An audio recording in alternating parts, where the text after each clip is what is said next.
everyone, I'm KACI FENNELL, Miss Universe Jamaica, and you're locked into 2B Caribbean. Greetings! Welcome to another edition of Ambassador 5, a program where we showcase a Caribbean personality who's actively promoting our culture throughout the world. My name is Marissa, and today we have the pleasure of speaking to Miss Universe Jamaica, KACI FENNELL. Welcome, KACI. Thank you. So KACI, we know a lot about you as Miss Jamaica Universe. Tell us a little bit about who KACI was before the title and what made you decide to run. The KACI that you see today is the same KACI that was before the actual Miss Jamaica title. And it's always been a dream of mine to enter this actual pageant. So it's been on my mind for a very long time. I just thought of it as a dream, but as soon as I hit 18, I said this was the year. And then my mom said, you know what, I think you should wait a little longer. And that's exactly what I did, and I waited till I was 21, and it was the perfect time because I actually won it. For real, right timing. Yes. So when we think about the typical pageant girl using stereotypes, what stereotypes do you think you have broken in this role? Just like anything we do, not just pageants, there is a stereotype in the business place, you know, in the home, everywhere. But typical pageant girl, I don't think there is one, especially being in a pageant of the nature I just been in. You saw so many different personalities, you know, everybody was so different, you know, different countries, different cultures.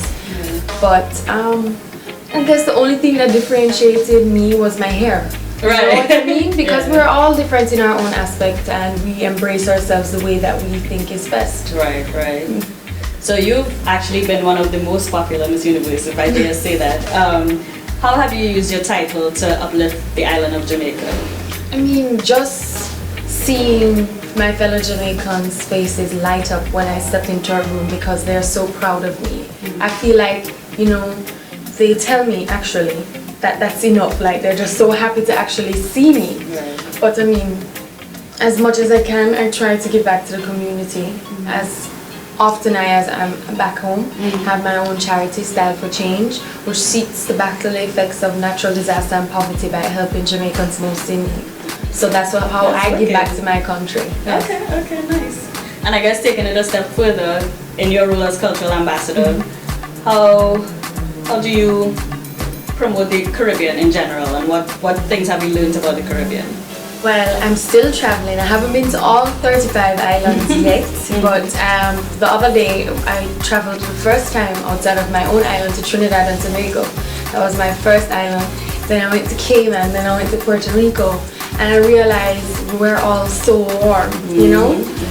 And it's so, I don't know what if it's something in the Caribbean water, but it's automatic. I mean, as you land and you step outside those airport doors, you feel like you're home as a Caribbean, you know? And it's just, we're all unified, and that's so important because we uplift each other. It doesn't matter where we're from, we work together as a unit. And being in this competition, I realized that because everybody came together. Nice. And it wasn't just Jamaican people cheering for me, it was people from around the world, especially in the Caribbean. Nice. So taking it, final question, in terms of the things that you're doing now, what are you doing to make sure you have a sustainable brand into the future after Miss Universe? Well, I'm just making sure I make my mark each and every place I go, and I make sure to network and get to know everybody because it doesn't just end here. I Miss Jamaica forever, just like my predecessors. So I am just making sure that I enjoy what I do and make sure that I keep focused and know that what I want to do after this, I will keep going. Because, you know, just because I give up this title doesn't mean it's the end, it's only the beginning. Indeed. Well, we appreciate everything you're doing to promote Caribbean culture in general, and we look forward to seeing us next. Thank you.